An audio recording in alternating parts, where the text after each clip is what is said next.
Oke,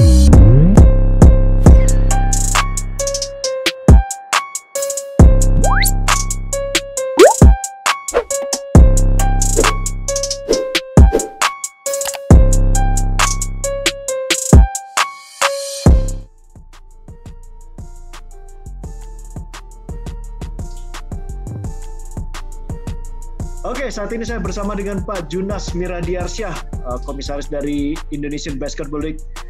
Mas Junas, gimana kabarnya? Baik, alhamdulillah baik. Meskipun pandemi di rumah aja, alhamdulillah sehat. Ya, selamat Lebaran dulu, Idul Fitri, minal aidin wal faizin. Mohon maaf lahir batin. Ya, Pak Junas, kesibukan belakangan apa nih? Sibuk sih masih tetap. Cuman caranya aja berbeda, nggak ke kantor. Tapi namanya meeting, kemudian diskusi, analisa, segala macam itu tetap jalan. Yeah. Dengan kondisi work from home. Udah sempat dia lakukan evaluasi untuk IBL 2020 ini bagaimana Pak Junas? Evaluasi sudah, kemudian perencanaan untuk kelanjutan sudah, meskipun kita belum bisa putus ya, maksudnya kan ada faktor eksternal juga ya, itu kondisi pemerintahan nanti seperti apa itu yang kita tunggu juga. Kemudian juga paralel kita mempersiapkan musim berikutnya 2021. Kalau dari perspektif pribadi Pak Junas, masih ada kemungkinan nggak IBL 2020 ini dilanjutkan? Saya pribadi masih optimis gitu ya, bahwa musim ini bisa dilanjutkan. Kita udah bikin rencana. Ada beberapa skenario. Skenario itu artinya yang ideal, kemudian kurang ideal, sampai yang paling tidak ideal lah, kira-kira gitu. Semuanya masih bisa mungkin dijalankan, karena sisi waktu kita, waktu putuskan itu kita tarik panjang, kan September kita rencanainnya. Kemudian dari sisi sosialisasi ke klubnya kita udah bahas. Cuman yang belum adalah situasi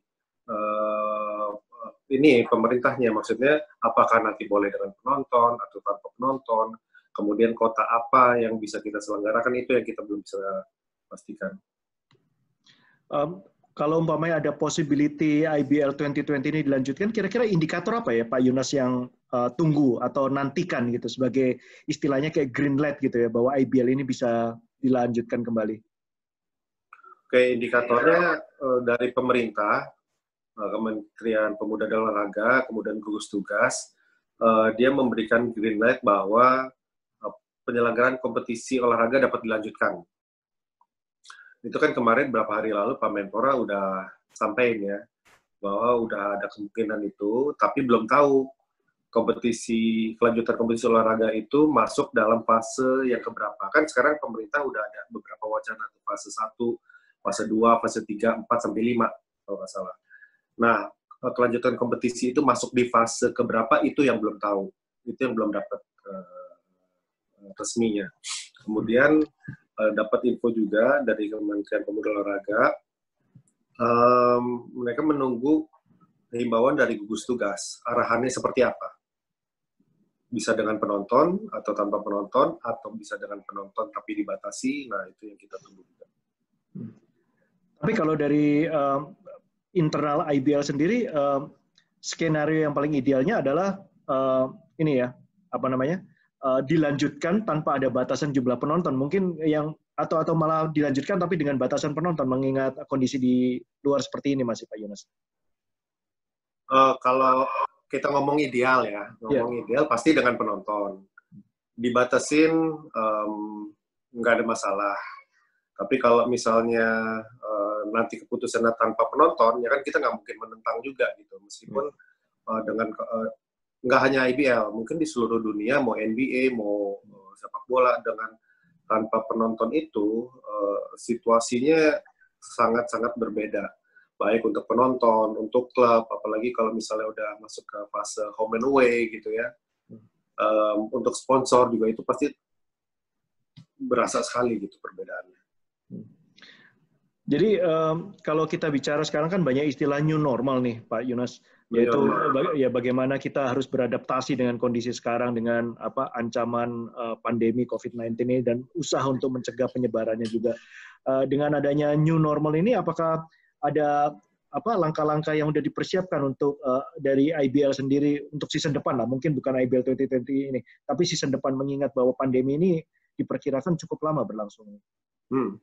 Jadi ada sisi positif ya di pandemi itu, kita ngeliat nggak seluruhnya dampak negatif. Dampak positifnya adalah untuk penyelenggaraan olahraga tuh artinya standarisasi harus ditingkatkan.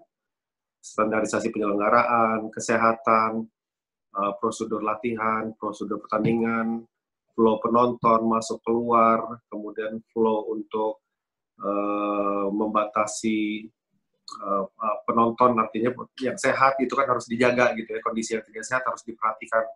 Nah, itu pasti menjadi standar baru tuh untuk kedepannya, tidak hanya pandemi, tapi artinya untuk season 2021 dan seterusnya standar itu sangat bisa dilakukan.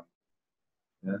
Kemudian cek kesehatan pemain, cek kesehatan penonton, panitia yang bertugas. Kalau misalnya kemarin kita mungkin ada prosedur tapi hanya sebatas ya nggak terlalu deep gitu, nah, mungkin kedepannya standar baru ini akan diterapkan terus. Apalagi beberapa hari lalu kita juga baru dapat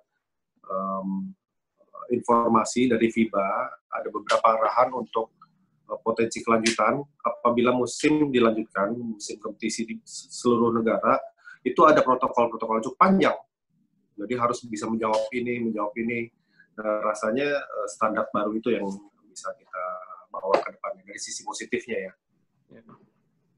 Nah, kemudian sisi keduanya juga dengan new normal ini artinya kita harus lebih aktif kan kalau kompetisi itu udah pasti erat dengan event, dengan fisik gitu ya.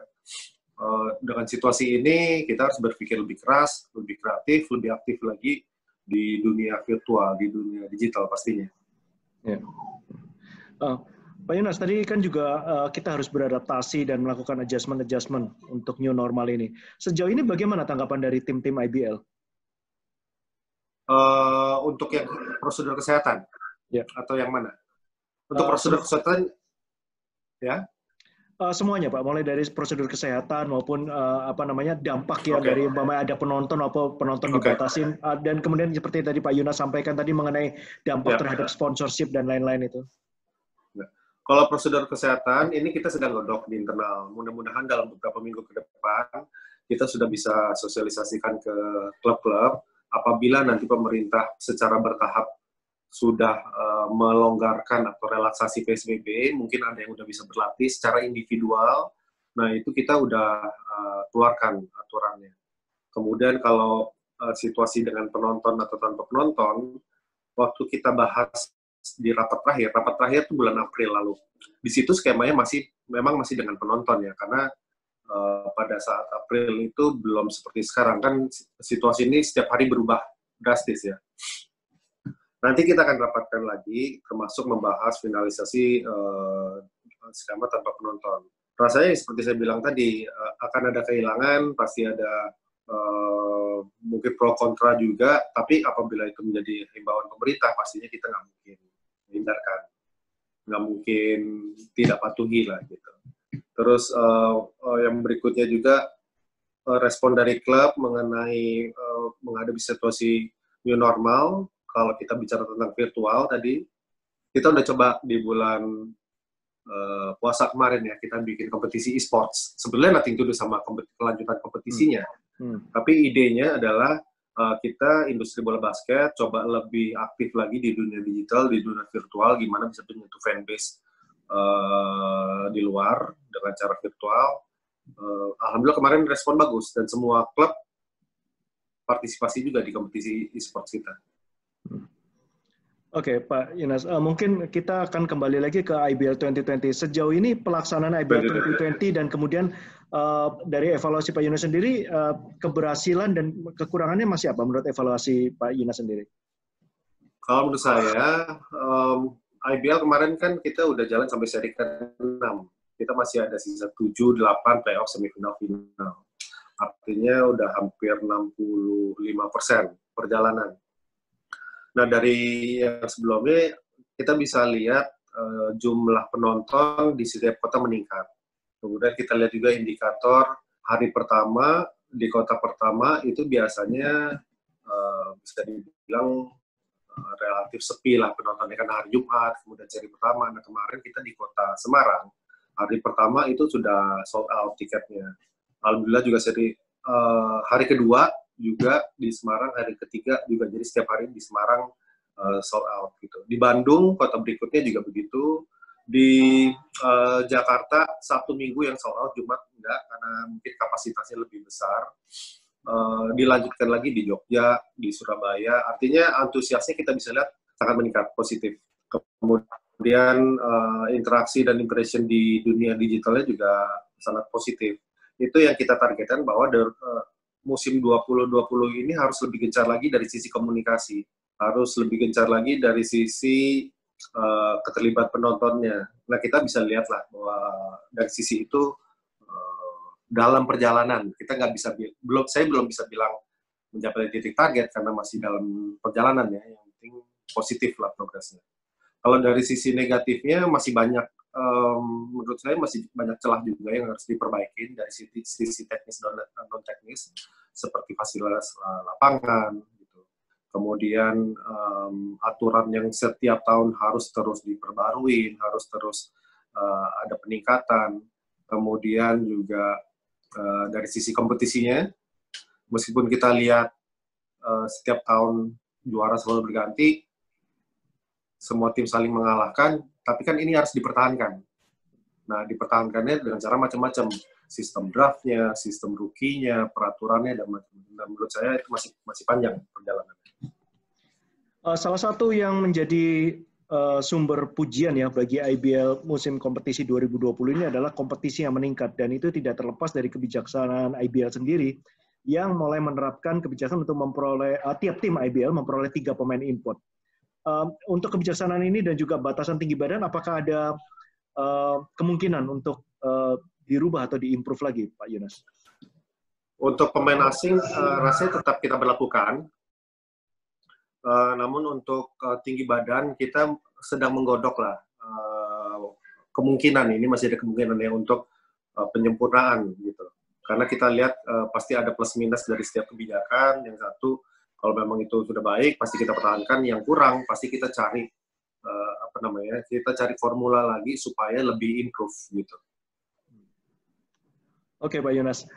Terima kasih waktunya nih, Pak Yonas, ini bincang-bincang singkat kita mengenai IBL 2020 dan juga prospek ke depannya, bagaimana kelanjutannya. Terima kasih penjelasannya, dan kita berdoa semoga pandemi ini segera berakhir, kita bisa melihat ada kabar terbaik lah, IBL bisa dilanjutkan kembali atau mungkin berlanjut di IBL 2021. Semoga IBL semakin sukses lagi. Terima kasih. Mudah-mudahan dalam waktu dekat.